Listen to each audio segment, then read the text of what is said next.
উনি বলেছিলেন জাতীয় মানবাধিকার কমিশন হচ্ছে একটা মূলত বিরোধী দল দমন কমিশন হিসেবে মাননীয় স্পিকার ফাংশন করে। আমি অতীতের 6টি সংসদ দেখেছি, প্রত্যেকটি সংসদে 2 মিনিট টাইম দেওয়া হতো। যাই হোক, মাননীয় বিরোধী দলের নেতা, আপনি আরো 2 মিনিট বলতে পারেন। মাননীয় সদস্য।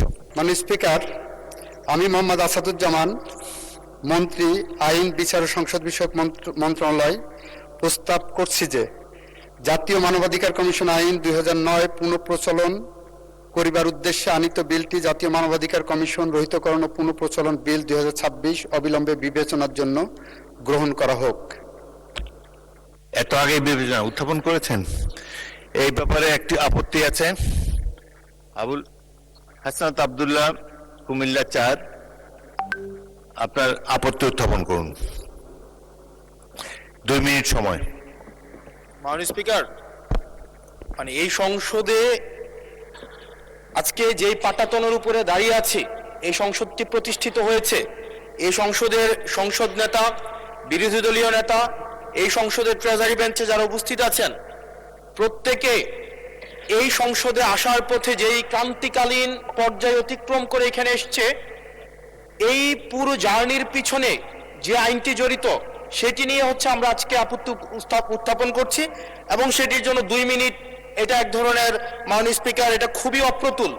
আমরা এই সংসদে বিভিন্ন বিষয়ে প্রশংসা, এই সংসদে বিভিন্ন বিষয়ে অনেক সময় অপচয় হয়, কিন্তু জাতির সাথে সবচেয়ে গুরুত্বপূর্ণ বিষয়ের আমাকে যে 2 মিনিট সময় দেওয়া হয়েছে এটি অপ্রতুল। আমি মাননীয় স্পিকারের কাছে আবেদন জানাবো এই বিষয়ে টাইম কনস্ট্রেন্ট না করে আমরা আমাদের বক্তব্যটা যেন উপস্থাপন করতে পারি, সেজন্য আপনার অনুমতি প্রার্থনা করছি। মাননীয় সদস্য, সাধারণত আপত্তি উত্থাপন আগে সংসদগুলোতে 2 মিনিটে দেওয়া হতো, তবে আপনি যেহেতু বলেছেন, আপনি আরো 2 মিনিট বলেন। 4 মিনিটের মধ্যে বক্তব্য শেষ করবেন। মাননীয় স্পিকার, এই যে আইনটি আজকে যেটি পাশ করানোর কথা বলা হচ্ছে, এটির মধ্য দিয়ে 2009 সালের জাতীয় মানবাধিকার কমিশনের যেই আইনটি, সেটিকে রিস্টোর করা হবে।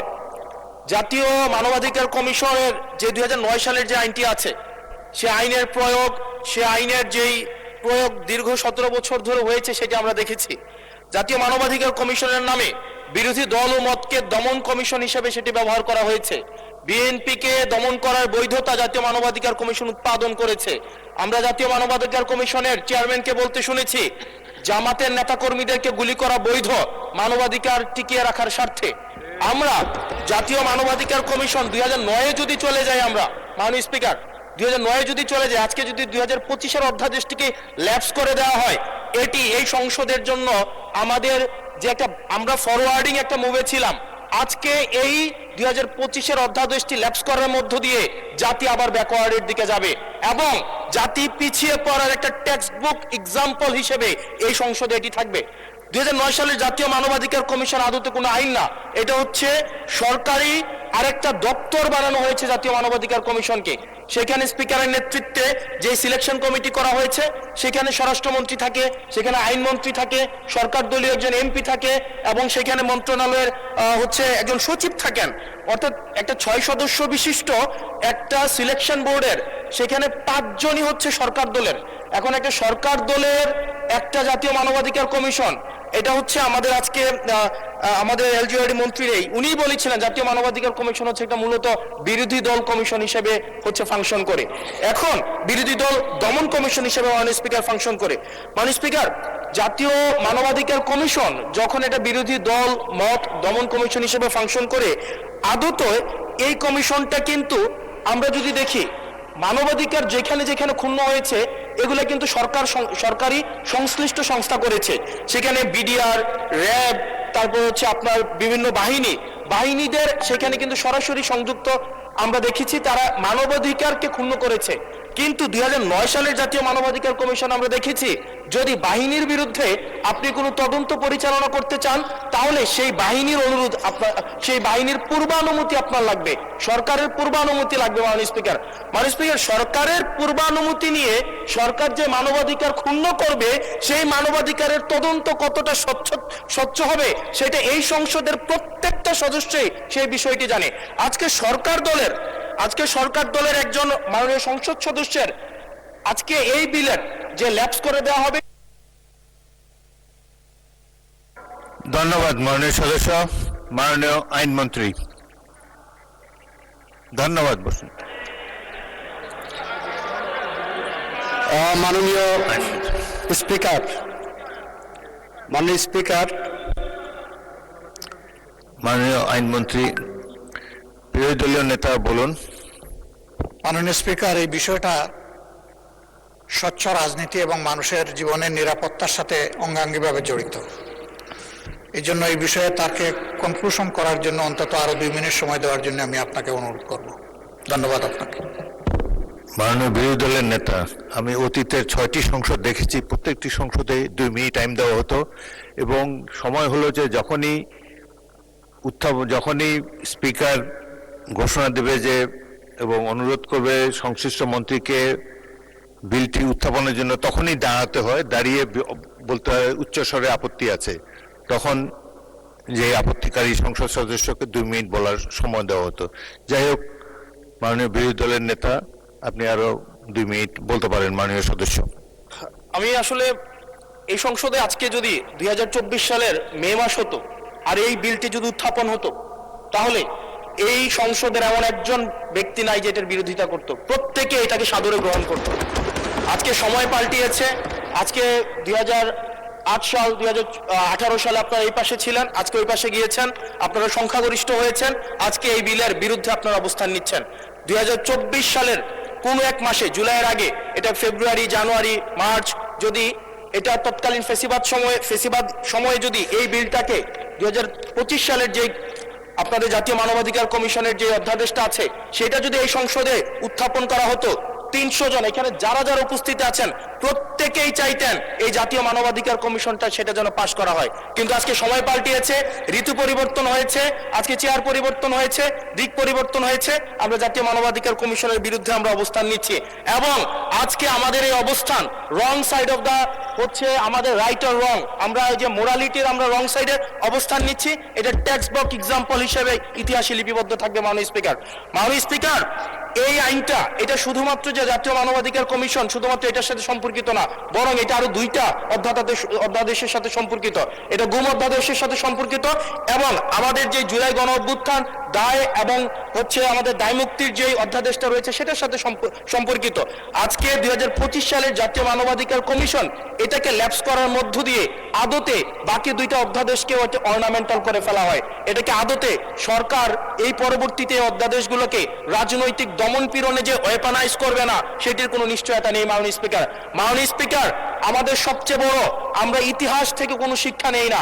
আমি এই সংসদে দাঁড়িয়ে, এটা হিস্টোরিক্যাল ডকুমেন্ট হিসেবে থাকবে, এটা এই বছর পাস না হোক, আগামী বছর পাস না হোক, সংখ্যাগরিষ্ঠতার দোহাই দিয়ে হয়তো এটাকে ল্যাপস করা যাবে, কিন্তু এই সংসদে জাতীয় মানবাধিকার কমিশন অবশ্যই পাস হবেই হবে। মাননীয় স্পিকার, ধন্যবাদ মাননীয় সদস্য। মাননীয় আইনমন্ত্রী, এখন আইনমন্ত্রীর turn. Want you speak, honourable minister? Yes, I want to. Let the minister I want to speak. reply. মাননীয় স্পিকার, আমার মাননীয় সংসদ সদস্য খুব সুন্দর সুন্দর বক্তৃতা দিয়েছেন। বক্তৃতাগুলো পল্টন ময়দান, প্রেস ক্লাব, ঢাকার রাজপথের জন্য, মুক্তাঙ্গন অনেক বেশি জুসি, অনেক বেশি প্রাসঙ্গিক। মাননীয় স্পিকার, আমার মনে হয় উনি সব পড়েছেন, শুধু বিলটা পড়েননি। এই বিলটা এনেছি, বিলটার প্রথম লাইনেই দেওয়া আছে, যেহেতু মানবাধিকার কমিশন অধ্যাদেশ 2025 এর বিষয়ে সংশ্লিষ্ট স্টেক হোল্ডারদের সহিত অধিকতর পরামর্শ যাচাই বাছাই করা প্রয়োজন এবং যাতে করে 2009 সালের আইনটা বাতিল করে দিয়েছিলেন, মানবাধিকার কমিশনের জায়গাটা অসম্পূর্ণ না থাকে, ফাঁকা না থাকে, সেই কারণে আপাতত আমরা 2009 সালের আইনটাকে রেস্টোর করেছি, কেউ বলতে যাতে না পারে বাংলাদেশে কোনো মানবাধিকার কমিশন নাই। সুতরাং সব পড়লাম, প্রথম লাইনটাই পড়লাম না যে 2025 সালের আইনটা আমরা অধিকতর যাচাই বাছাই করার জন্যই এনেছি। কেন অধিকতর যাচাই বাছাই করার প্রয়োজন মাননীয় স্পিকার? 2025 সালের যে অধ্যাদেশটা আমাদের সামনে এনে দেওয়া হয়েছে, এই অধ্যাদেশের 2টা ইমপ্লিকেশন আছে। একটা ইমপ্লিকেশন হলো, আমরা যখন কোনো আইন করি, কোনো অ্যাকশন নেই, কোনো অ্যাক্ট করি, সেটা যদি এমন হয় যে এটা করেছি উইথ অ্যান আলটেরিয়র মোটিভ, এটা যদি এমন হয় যে এটা করেছি উইথ এ মেলাফাইডি মোটিভ, যদি এমন হয় যে বিএনপি ক্ষমতায় আসবে তাকে কোনোভাবেই কাজ করতে দেওয়া হবে না, সেরকম উদ্দেশ্য যদি থাকে, সে ধরনের উদ্দেশ্যপূর্ণ আইনের ভাষায় বলছি, জুডিশিয়াল রিভিউয়ের ভাষায় বলছি, কনস্টিটিউশনাল লয়ের একজন ছাত্র হিসেবে বলছি, that law is a void of initial law. মানে স্পিকার, মানবাধিকার কমিশন অধ্যাদেশ যেটা আনা হয়েছে 2025 সালের, সেই 25 সালের অধ্যাদেশের 16 ধারাটা যদি একটু কেউ ভালো করে পড়েন তাহলে দেখবেন এটা ভিকটিমের জন্য আরেকটি মানবাধিকার লঙ্ঘনের সমান। সেটা আমি আপনাদেরকে একটু পার্লামেন্টের সামনে বলছি। মাননীয় স্পিকার, এখানে বলা আছে মানবাধিকার কমিশন দুইভাবে মানবাধিকার ভায়োলেশনের একটা বিষয় টেক আপ করতে পারবেন, একটা সুমোটো পারবেন আর একটা কারো কমপ্লেনের বেসিসে পারবেন। ভালো কথা, পারলেন। কমপ্লেনের বেসিসে নেওয়ার পরে কতদিনের মধ্যে এটা অনুসন্ধান বা তদন্তে পাঠাবেন তার কোনো গাইডলাইন নাই। তারপরে বললেন যেদিন পাঠাবেন সেদিন থেকে 30 দিনের মধ্যে একটা অনুসন্ধান হবে অথবা তদন্তে সরাসরি পাঠাবেন। ভালো কথা, অনুসন্ধান করে প্রাথমিক সত্যতা পাওয়ার পর একটা 30 দিনের রিপোর্ট পাইলেন, সেই রিপোর্টের পরে কি করবেন? মানবাধিকার সংস্থা আবার একটা তদন্ত করবেন। কতদিনের মধ্যে তদন্ত করবেন সেটার গাইডলাইন নাই। ভালো কথা, আরেকটা রিপোর্ট নিলেন 2 মাস পরে, সেটাও ভালো কথা। রিপোর্ট নেওয়ার পরে দুই পক্ষকে ডাকাডাকি করবেন, দুই পক্ষকে শুনবেন, শোনার পরে ওনারা 4টা কাজ করতে পারবেন। নাম্বার 1, জরিমানা করতে পারবেন। কিন্তু জরিমানা কত টাকা হবে, কিভাবে রিলাইজ হবে, কোন আইনে হবে তার কোনো গাইডলাইন এখানে দেওয়া নেই, আইনে বিধান নাই। মানে স্পিকার, বলা হচ্ছে কমিশন ক্ষতিপূরণ ইম্পোজ করতে পারবেন। ক্ষতিপূরণ কত টাকা হবেন, কি পরিমাণ হবেন, কি গাইডলাইন হবে, কিভাবে রিলাইজ হবে, কার কাছে যাবে, তার কোনো গাইডলাইন এই আইনের মধ্যে নাই। মাননীয় স্পিকার, মাননীয় স্পিকার, মানবাধিকার আইন কমিশনে বলা হচ্ছে আরেকটা কি করতে পারবেন, ওনারা সুপারিশ করতে পারবেন ওই ভিকটিম মামলা করতে পারবেন নাকি কোনো জায়গায় ধর্ণা দিতে পারবেন। 2 বছর মানবাধিকার কমিশনের পিছনে দৌড়ায় দৌড়ায় মনে হবে যে আমি মামলা করতে পারবো কি পারবো না, সেই কারণে সুপারিশ নেওয়ার জন্য মানবাধিকার কমিশনে যাওয়ার দরকার নাই। আমাদের মতো যারা বটতলার উকিল আছে মাননীয় স্পিকার, আমরাই বলতে পারি যে এটা মামলা যাবে কি যাবে না। মাননীয় স্পিকার, আর একটা কাজ করতে পারবেন, মানবাধিকার কমিশন বাদী হয়ে তার পক্ষে মামলা করতে পারবেন। প্রশ্নটা হলো, তদন্তের পরে মানবাধিকার কমিশন যখন আপনার মতো নিরপেক্ষ চেয়ারে বসে দুই পক্ষকে শুনানি দিচ্ছেন, শুনানির শেষে তারপরে আপনি যে বাদী হয়ে এক পক্ষে মামলা করলেন, can it be called a reasonable law? Can it be called a neutral law? Can it be called a just and proper law? এই প্রশ্নগুলো যখন আমাদের সামনে আসে মাননীয় স্পিকার, তখন আমাদেরকে বিলের প্রথম লাইনেই বলতে হয় মানবাধিকার কমিশন অধ্যাদেশ 2025 সংশ্লিষ্ট স্টেক হোল্ডারদের সহিত অধিকতর পরামর্শ যাচাই বাছাই করা প্রয়োজন। মানে স্পিকার, এখানে শেষ নয়। আমরা একটা আইন জানি, বাংলাদেশের ইতিহাসের সবচেয়ে জঘন্যতম অপরাধ, পৃথিবীর ইতিহাসের সবচেয়ে জঘন্যতম ইতিহাস হলো অপরাধ হলো গুম করা। সেই গুম করা সংক্রান্ত একটা আইন করা হচ্ছে গুম কমিশন আইন।